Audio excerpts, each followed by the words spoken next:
Hello everybody, welcome back to the Reviewing Your Pokemon series.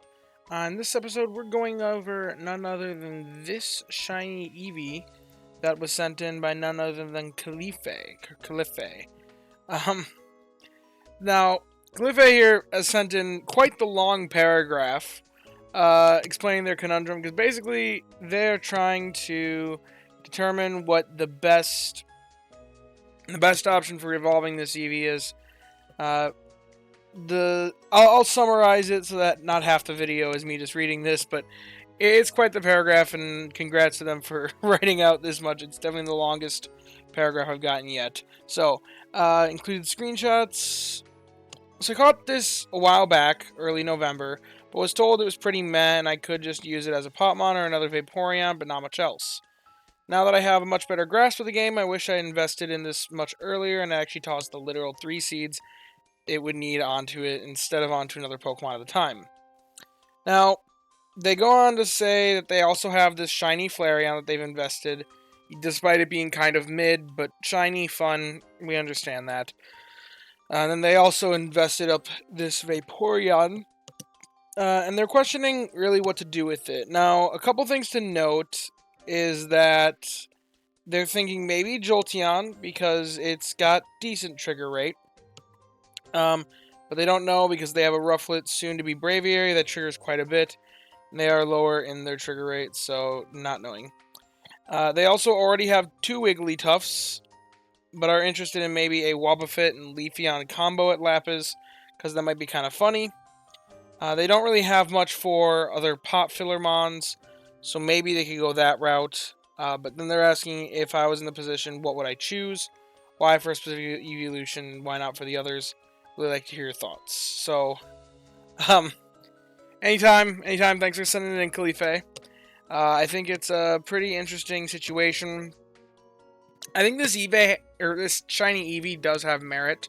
One big thing about it, unfortunate thing about it, is that it is until level 50 that it becomes viable in my terms. I typically consider for a skill specialist, in order for it to be viable by my standards, I'd say minimum of either double trigger or help speed M, skill trigger M.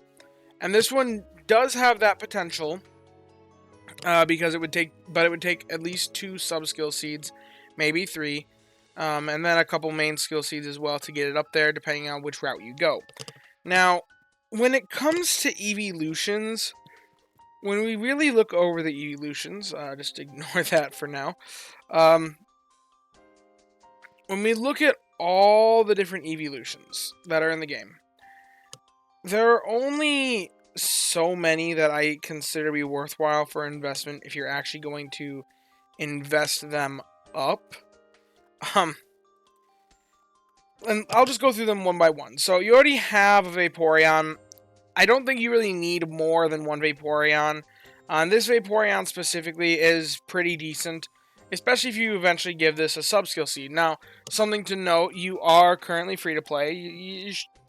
The way that you described it, it sounds like you're interested in potentially eventually becoming premium, but as of right now, you aren't able to do it, and you don't have the sub-skill seeds. Well, I'm telling you now, sub-skill seeds are not easy to come by free to play.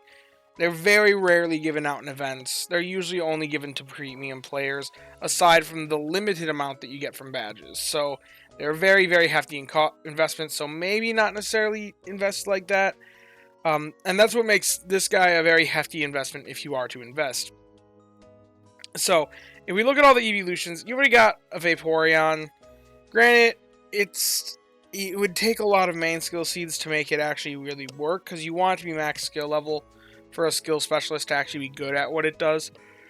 But it's got main skill chance up and skill trigger S, which could potentially be skill trigger M. Those things building on each other could be pretty decent. I think if you want a Vaporeon, I think what you've got is good.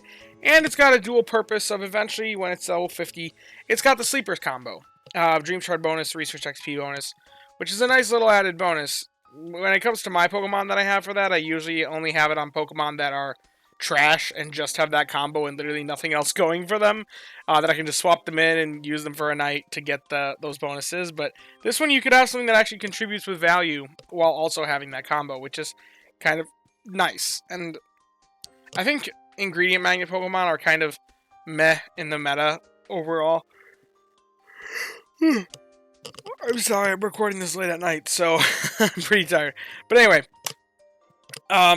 early game it feels very powerful, but as you get later and later game, you unlock more of the ingredients. Getting the ingredients you actually want becomes more unreliable. The tail amounts get watered down by all the other ingredients.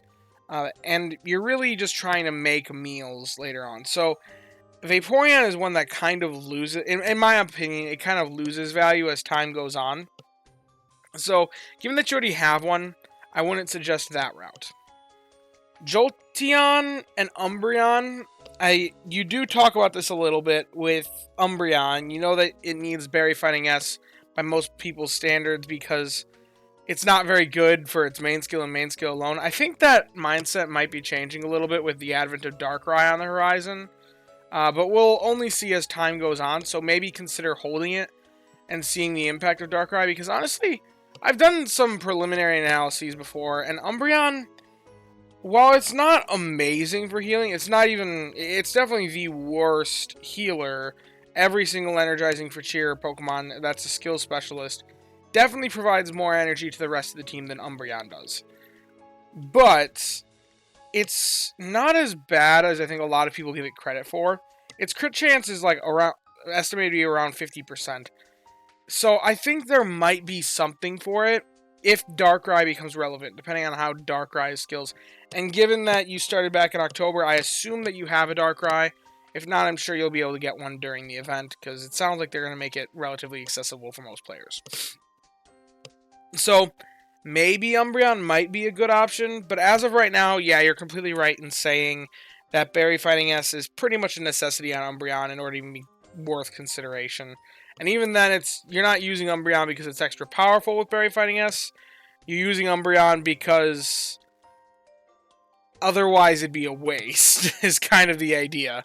Now, Jolteon is one that I think, for players that don't have a Raikou, which, once again, you started in October, so I assume you don't have a good Raikou, because that is a very, very difficult hunt for people who weren't around during its legendary event.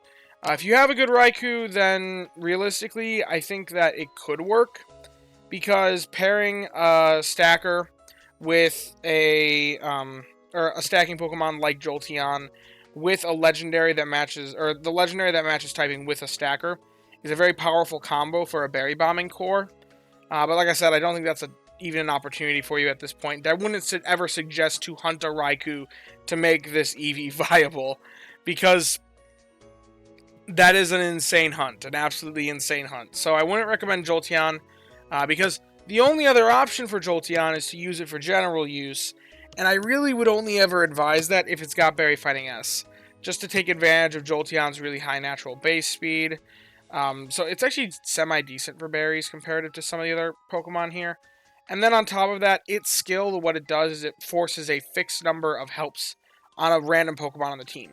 If it forces that on itself, that sucks if it doesn't have Berry Fighting S, because you're looking at a single berry per help, maybe some milk, maybe some cacao, but then also it's electric type, so having a 25 base value berry comes in really weak. So without Berry Fighting S, using a Jolteon for general usage is almost always going to be kind of sad if you're trying to min-max the game, if it doesn't have Berry Fighting S.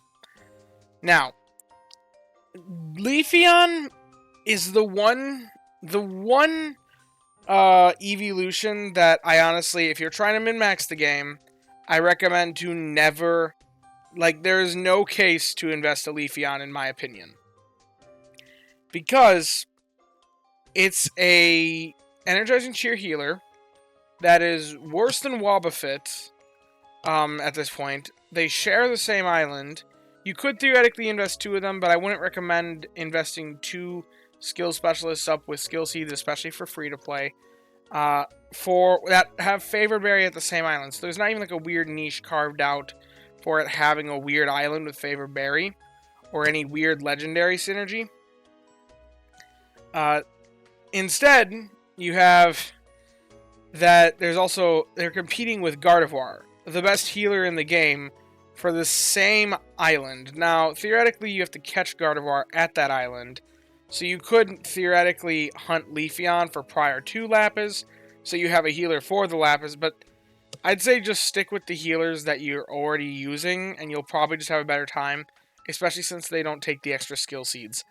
Leafeon, if you're using Leafeon, you're either me on the sleepers, or you like Leafeon, or you don't know anything about the game when it comes to the min-maxing side of things. It's one of those three things. Now, Sylveon, you said you already have Wigglytuffs. If you already have Wigglytuffs, I wouldn't ever recommend Sylveon because they're basically the exact same Pokemon in this game. So, not really a reason to go for Sylveon instead.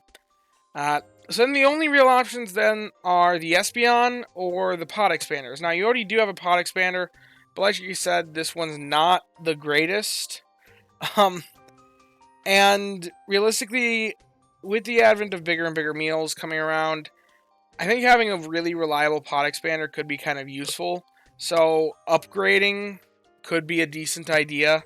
And theoretically, running two of them at the same time might eventually be useful if there are bigger meals. If you're getting into really deep team rotation strategies. We already have two meals that take two procs of the main skill at max skill level in order to be able to make the meal. So I think there's decent consideration there.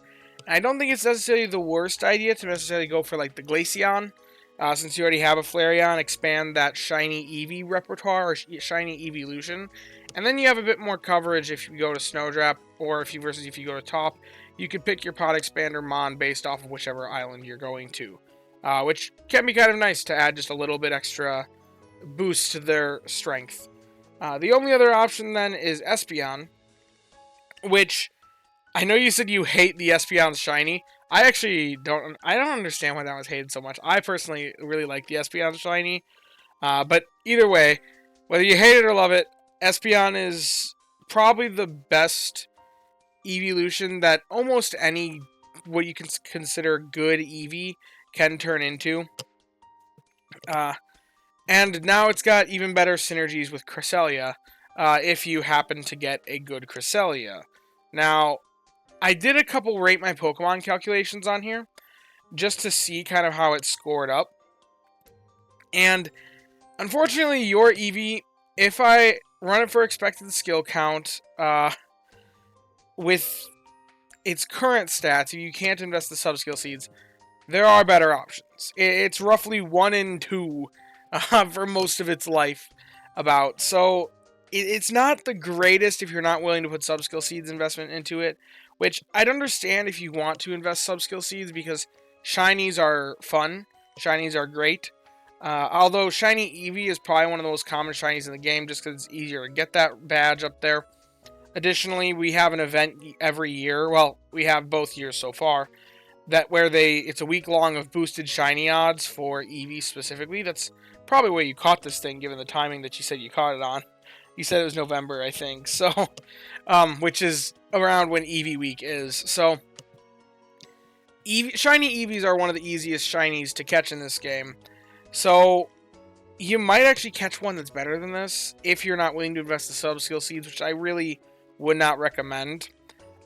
Here's what it looks like with the sub-skill seeds. It does dip up into the 90th percentile, but it's still only about 1 in 10 comparatively, compared to what you can just catch naturally. That's not even include Rain on X for these probability calculations does not account for the fact that you can sub-skill seed kind of like how many more would. So that's why I'm like, it's like 1 in 11 at best odds eventually when it's one day at its best. And this is for expected skill count when investing. Now, if you look at it for total strength, which this would really only apply to Espeon specifically, not to the other options, because Espeon's really looking for total strength, not for flat number of procs, because it is a direct to Snorlax skill specialist. There's no indirect workarounds.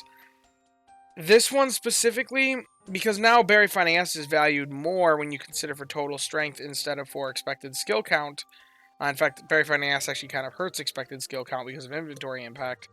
But when you account for total strength, it performs even worse because it's lacking both Berry Fighting Ass and Helping Bonus. And if I compare it at this one, it doesn't even score, and it dips a little bit into the 84th percentile. Only about 1 in 9 comes up better. It's still less than 1 in 2 for without the sub-skill seed investment. So, it's the decent Eevee. Don't get me wrong. It's definitely usable if you're willing to full invest it. It barely teeters that line of it is usable. It certainly is. Would I consider it for long-term investment, though? Probably not. But if you want to invest in it because it is shiny, which I understand, I think your best options are probably Glaceon or Espeon. I would avoid the Flareon because you already have a shiny of it, but I would avoid any of the ones that you don't like, so probably not. I know you said you didn't like Vaporeon. You don't need another one as well. You don't need another Espeon, or you don't really like shiny Espeon. So Glaceon's probably the best option based off of what you've described to me. But maybe one day when we figure out more about Darkrai and people actually run the calculations on Umbreon, stick around at the channel, honestly, because I might be making a video about Umbreon specifically. Because I think Rain on X kind of does it dirty. I think it's not a good Pokemon, but I think it looks worse in Rain on X than it actually is in practice. And I'll probably make a video about that eventually, but maybe Umbreon. It's also got one of the coolest shinies. Maybe Glaceon. It's a decent shiny as well. I know it doesn't change that much, but I think it's evident enough that it's cool. But I would avoid pretty much every other Eeveelution on the board, aside from like Glaceon, Espeon, and there's a case for Umbreon with we can figure out more about Darkrai. Anyway, that's basically my 2 cents on the matter. Thank you for sending in Calliphe. If you have enjoyed the video, be sure to leave a like and subscribe. Down in the description, we'll have a link to join the Discord. You can come join us, hang out, talk about all things Pokemon Sleep and the like. If you want to submit your Pokemon to potentially get reviewed, just like in this video, I've got a link in the description for a Google form. That is one way you can submit it. Otherwise, you can submit through the YouTube Rate My Mons channel and the Discord. Both ways are perfectly valid. I've also got the join button. Feel free to click that and join, show your support that way if you're financially capable of doing so and want to show your support in that way. And as always, I thank you all for watching and hope that you all have a wonderful day. Bye-bye now.